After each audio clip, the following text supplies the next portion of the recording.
No judge of the Eighth Circuit enjoys more respect among the judges' peers than does our former Chief Judge, Richard Shepard Arnold. Judge Arnold's exceptionally sound judgment, his dedication for furthering the cause of justice, are well known across the country. He has served us so well for so long, and he continues to do so. He chaired the Budget Committee of the Judicial Conference for 9 years, including 6 years of service as a member of the conference's elite executive committee. And just last year, the Chief Justice pressed him back into service as the Vice Chair of the Judicial Branch Committee of the conference. To paraphrase the old E.F. Hutton ad, when Richard Arnold speaks, everybody listens. And so it's now our privilege and our pleasure to listen and to learn from the preeminent practitioner of the art of judging, Richard Shepard Arnold.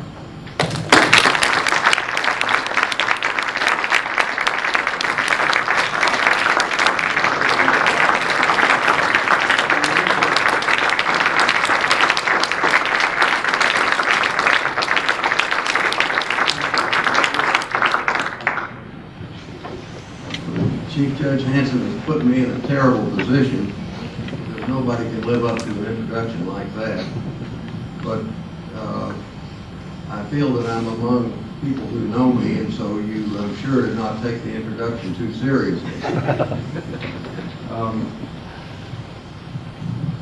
I want to thank him for a couple of things that he left out of the introduction, and one of them is the story of how I got appointed a federal judge. Now, all of us have those stories, and we all believe that the stories about us prove how wonderful the process is. Now, most of you in this room have already heard me tell this story, but I see a few new victims here, and I can't resist telling it. It possibly also has a serious point in terms of the way the confirmation process for judicial nominations has changed. But one day in 1978, when I was working for Dale Bumpers in the U.S. Senate, we got word that a judge on the district court in Arkansas had died, thus creating a vacancy. And about 4 days later, the senator called me into his office and he said, "Richard, I want you to fix up a letter for me to sign to send to the president recommending you to be U.S. District Judge." So I wrote him a hell of a letter.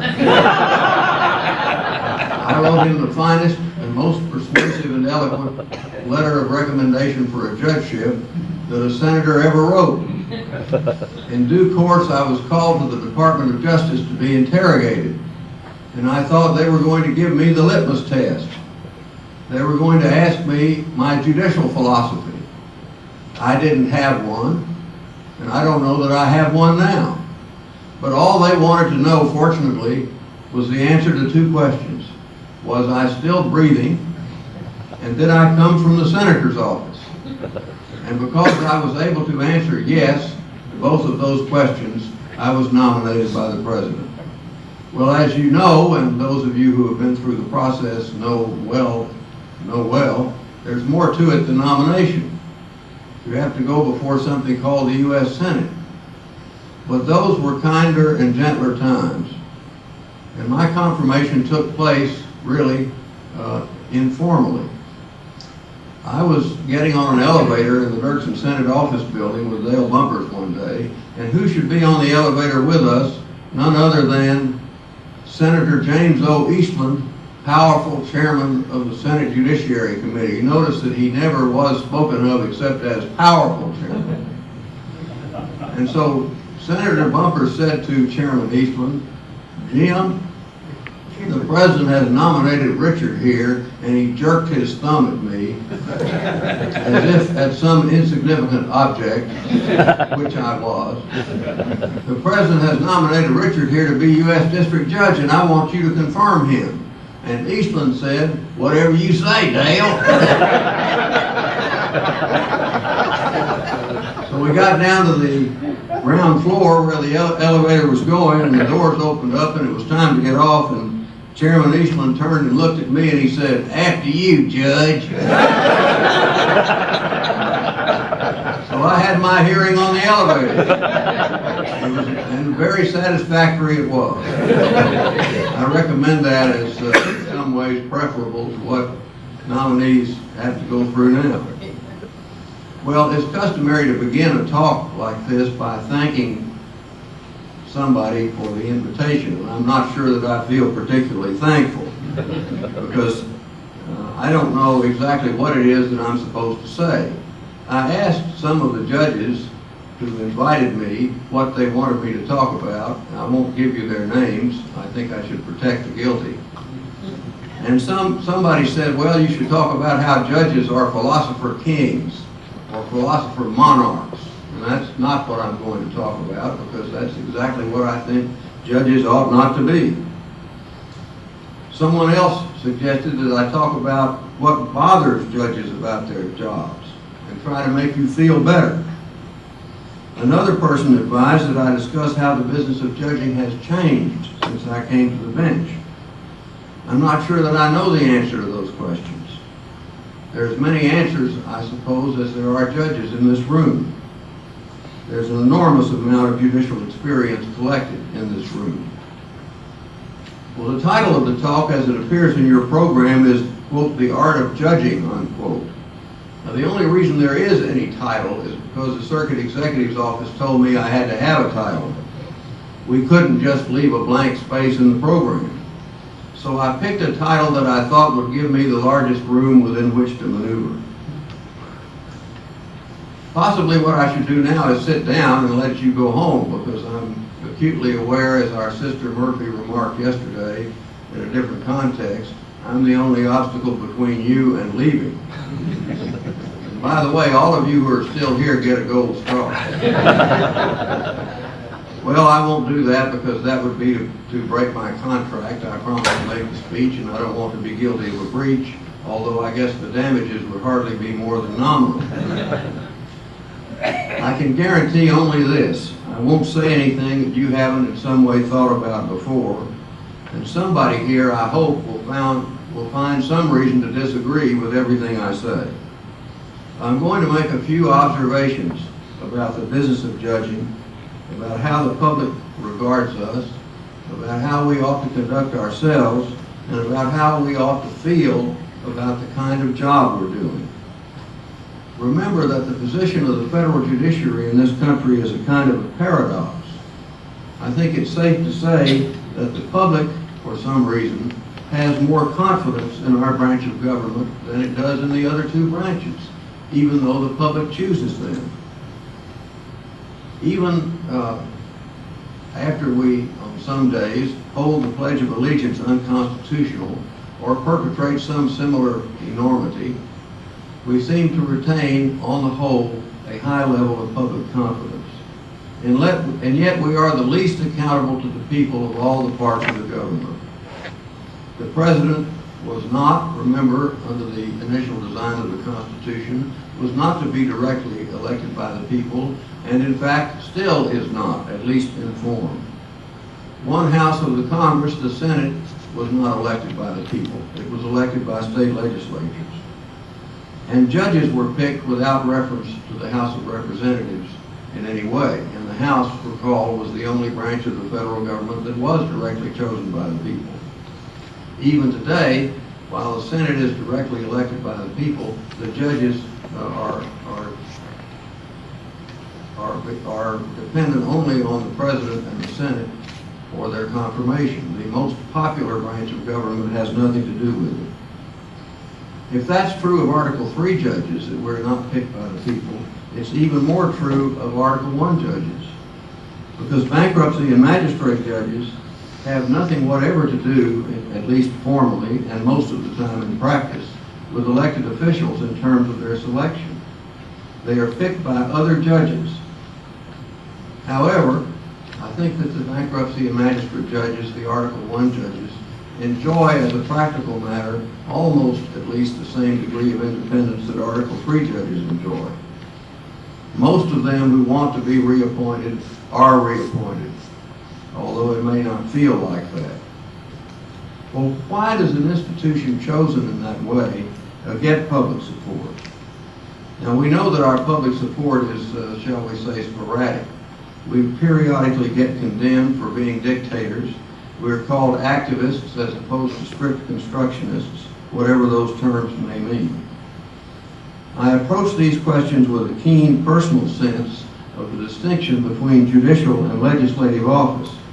I ran for Congress twice, and although I had a total of 6 opponents, I managed to beat only 4 of them. I think it's fair to say that the people of South Arkansas gave me a clear mandate to return to the practice of law.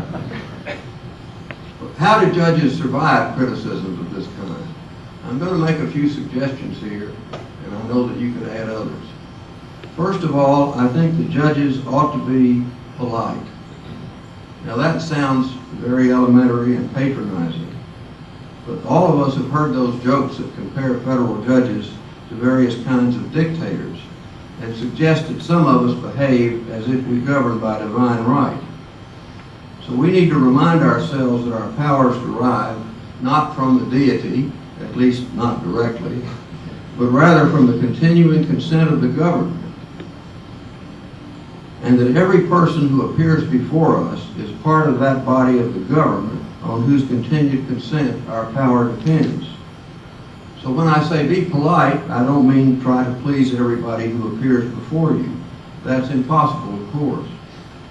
I like to recall a line from Lord Chesterfield's letters to his son. Lord Chesterfield gave his son some general advice about how to conduct himself towards others. The advice was, I'm going to give this to you in Latin, which I know you're familiar with, except for Judge Bright, who once admitted that he didn't know Latin. Suaviter in modo, fortiter in re. A rough translation, gently in manner, strongly in matter or substance. If we transplant that maxim into the context of judicial conduct, it's possible, I think, that we can be deferential and respectful towards other people, even when we reject or disagree with what they have done or said. Let me give you some examples.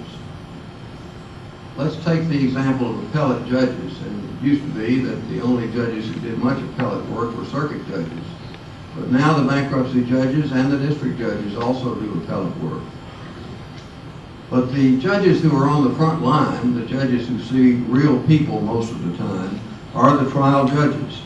And probably the situation in which the most tension tends to develop between judges and the public are situations where criminal defendants are being sentenced.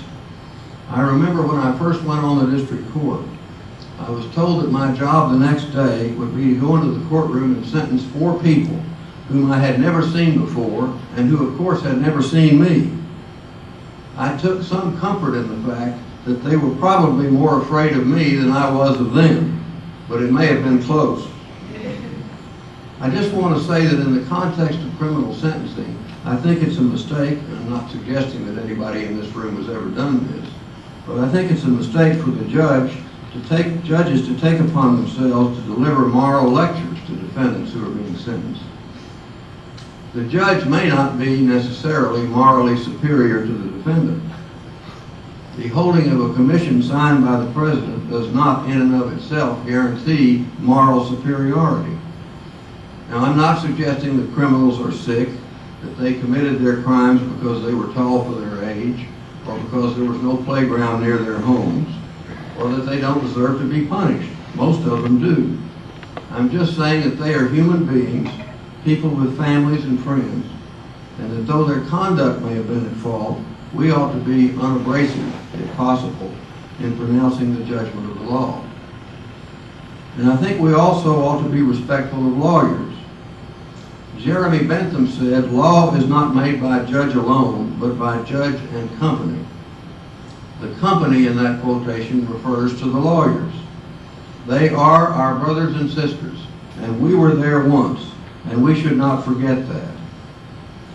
So if a judge exploits a position or appears to exploit a position of superior power by running over a lawyer, that is something we should avoid. And not least, we ought to be polite to other judges who after all are also human beings.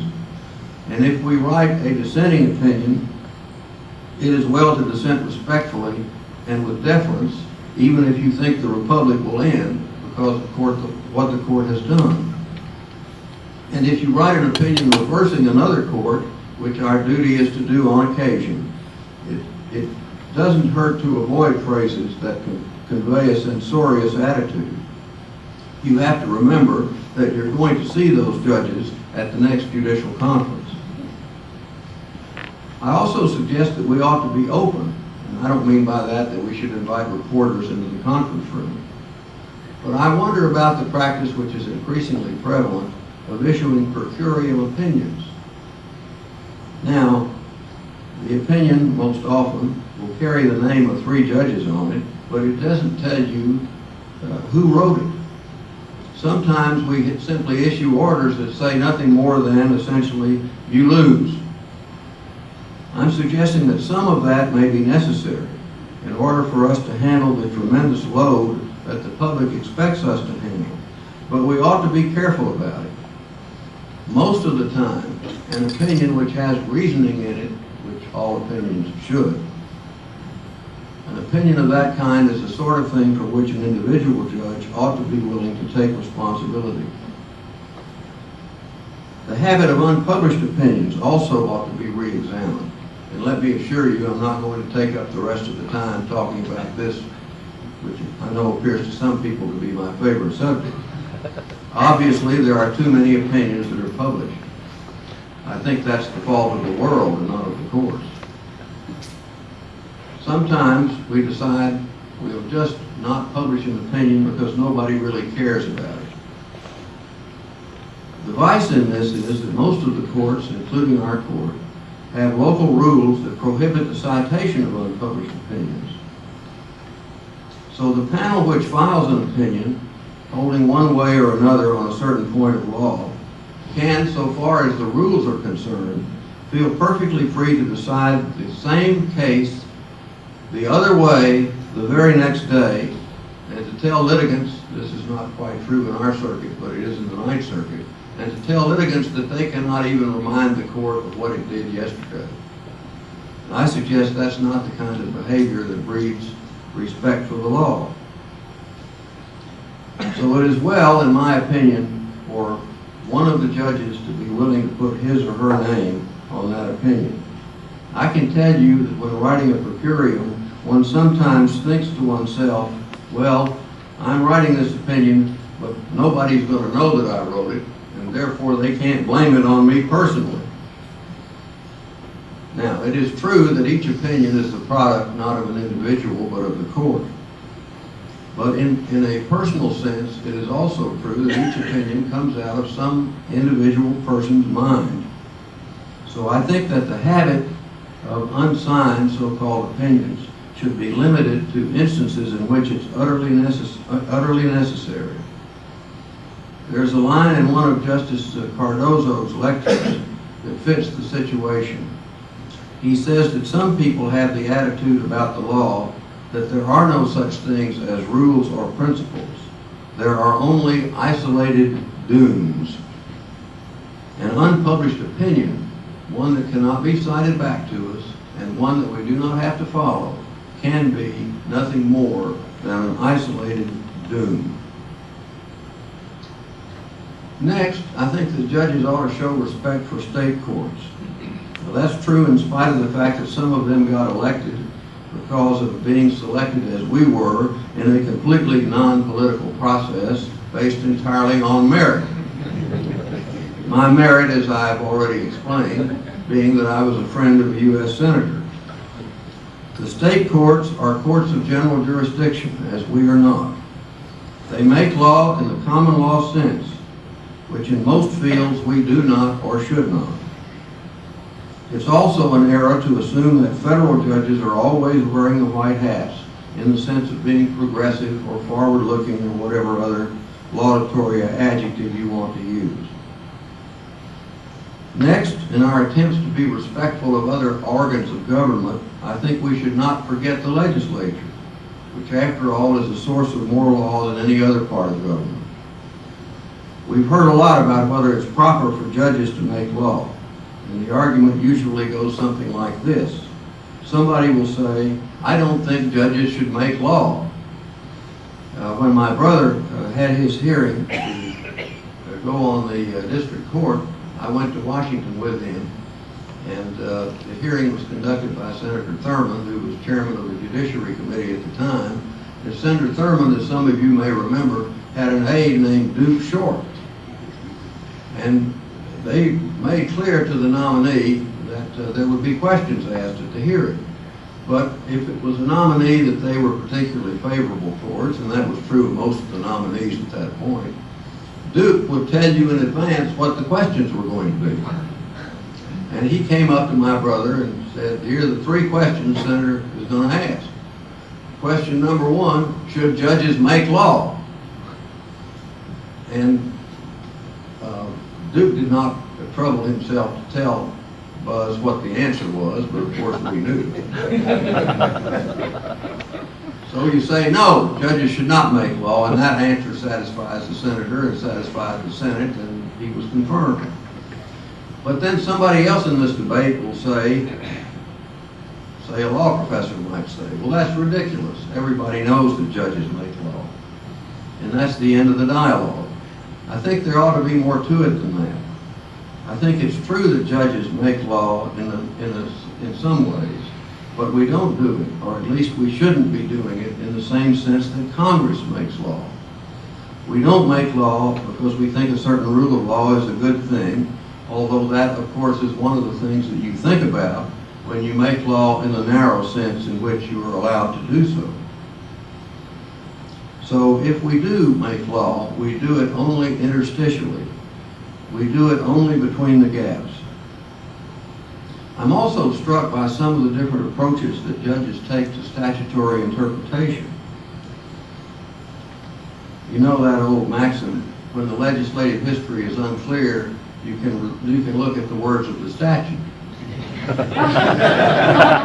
Some opinions are actually written that way, seem to be written that way. Legislative history, of course, is something that we can look to, but I suggest that we ought to be cautious about it. And I'll tell you a story about what happened to me one time when I was working in the U.S. Senate. There was a debate on the Energy Policy Conservation Act of 1975, and Senator Bumpers and Senator Mathias of Maryland had a colloquy on the floor about what would happen if a certain kind of decision by the Federal Energy Agency were to be subjected to judicial review. And they got into rather complicated questions about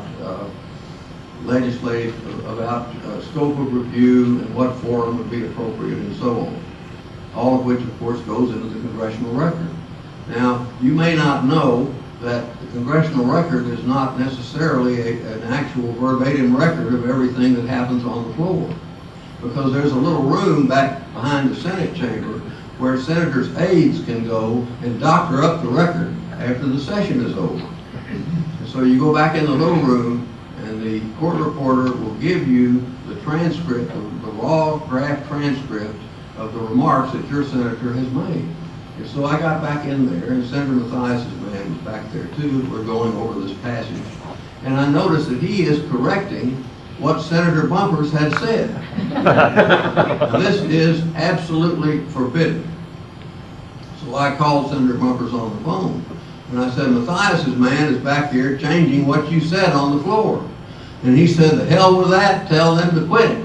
And I said, okay, Senator, but just one thing you ought to know. He said, what's that? I said, he's changing it so it makes sense. And so we did. And I can promise you that if that passage had gone in its raw form, had gone into the congressional record, it would have totally confused any judge trying to determine what Congress meant. So I would suggest to you that although literalism isn't much in vogue perhaps in the academy, it may be, a little literalism may be a good thing. As as Justice Holmes is said to remark, it doesn't matter what the legislature meant, but only what the statute means. Next, I think that we ought to be careful about jurisdictional limits. Let me tell you a story about a case we had once from South Dakota. This is a case involving a man who got arrested for driving while intoxicated. Now, if that happens to you, and this is probably a 20-year-old case, so it may not be the law anymore, but they take you to the police station and they tell you to take a breathalyzer test. And if you don't take it, your license is revoked for 1 year. So the man arrested in this particular case said, I'd like to call my lawyer and ask him. And the policeman said, you can't call your lawyer. You have to take the test or not take it right now.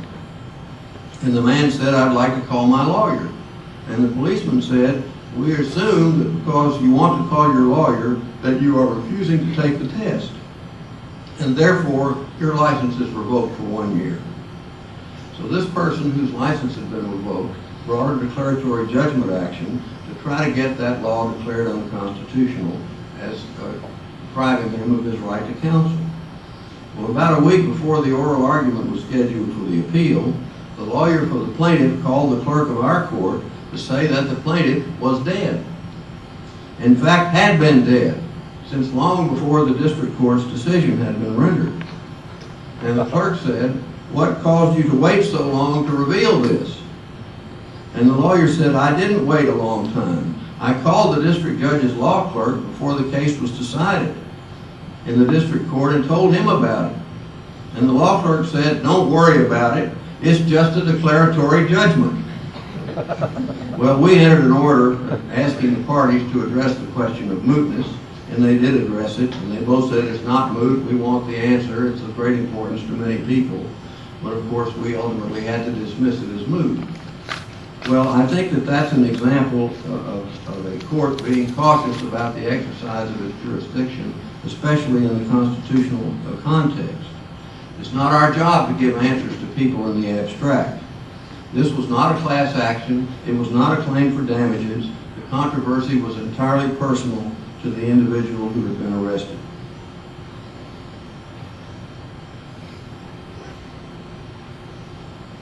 Now, let me say one further thing. Up to now, I've talked about what judges should not do, mainly, how we should be deferential to other people. I've talked about perhaps negative virtues in terms of passivity. But one further thing needs to be said, I think. After you're convinced that you have jurisdiction, after you believe you've given the state courts and the other branches of government the deference and respect that is their due, after you've satisfied yourself that you're really enforcing the will of the legislature or the will of the people in the Constitution or whatever it might be, I think the greatest error that a judge can make is to pull your punches because you're afraid that what you're about to do won't be popular.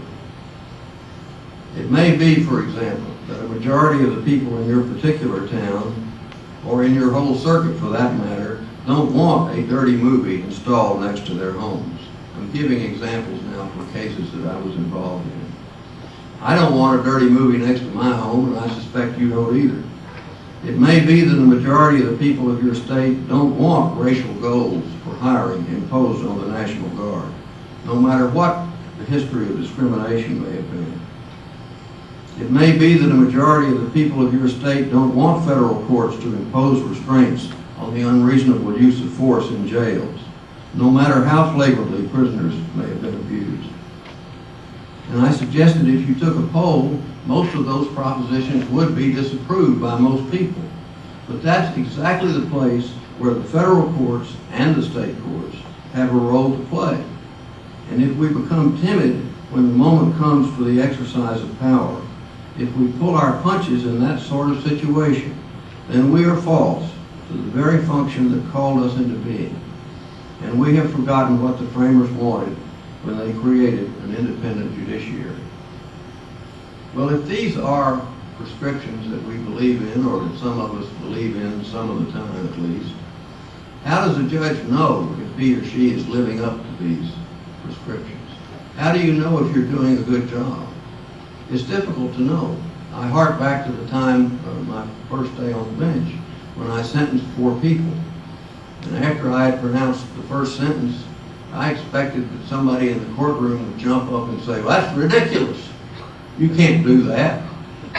Or somebody would jump up in the courtroom and say, "Thank you for being so merciful," or "Thank you for being the scourge of crime in the Eastern District of Arkansas," or whatever it was they thought. It struck me as remarkable that nobody said anything. Until I had left the room, of course. In other words, judges don't normally get direct feedback about what they have done. I don't have a lot of people calling me on the phone. I suppose the trial judges experience this more often. I don't have a lot of people calling me on the phone telling me that they disagree with my decisions. And I certainly in 23 years, I guess it's been, I could count on the fingers of one hand the people who have called me on the phone to tell me that they agree with one of my decisions. So you can't tell from public feedback whether you're doing well or not. Well, you might say, I can know if I'm doing well if I don't get reversed. Well, I can tell you that in 18 months on the district bench, I got reversed 9 times. And I believe I could prove to the satisfaction of any reasonable person, even a circuit judge, that I was right if I could just sit down in a room and be able to confront that person and discuss it reasonably. But that didn't happen. We all have heard that old maxim that the job of a trial judge is to search for truth, while the job of an appellate judge is to search for error. In any event, I wouldn't be worried about being reversed. Perhaps the most timid judges who never get reversed at all, if there is such a judge anywhere. Sometimes people seem to measure our performance in terms of quantity. We all get these reports from the administrative office telling us how many cases are pending or how long it has been that we have held cases under advisement. Sometimes even a chief judge will will write such a letter to a judge, gently inquiring. I remember one time that I spoke to a judge about a case that I had been told had been under advisement 13 years in his court. And he said, "That's absolutely untrue. It's been 11 years." Well, of course it's important. It's important to get your cases disposed of, and it's important to do so promptly. But that is not the be-all and the end-all. Quantitative measurements are not the only measure of our jobs. Well, you might say, I know if I'm doing a good job in some walks of life, at least in the private sector. You know if you're doing a good job if you get a raise. Well, you can forget that. You're waiting for a pat on the back for Congress to say we're going to raise your salary because we think you're doing a good job. It's going to be a long wait. Now, having said that, I do think that and Karen Siegel mentioned this earlier this morning, our chances of getting a cost of living increase this year are good. And our chances of getting a real salary increase, perhaps next year, are at least better than negligible, which is more than you could have said in the last few years. So if you're looking for some objective standard to look to of whether you're doing a good job or not, I suggest that you're going to look in vain. Most of what we do, after all, is internal. It goes on inside our heads. It doesn't get put down on paper. A good opinion, for example, may be shorter than a bad one. Some of the most important decisions that we make in writing have to do with what to leave out, what issues not to reach, what witty remarks not to include. In the nature of things, only the writing judge will ever know what didn't get into an opinion. And some of the most important things trial judges do concern things that don't get done at all.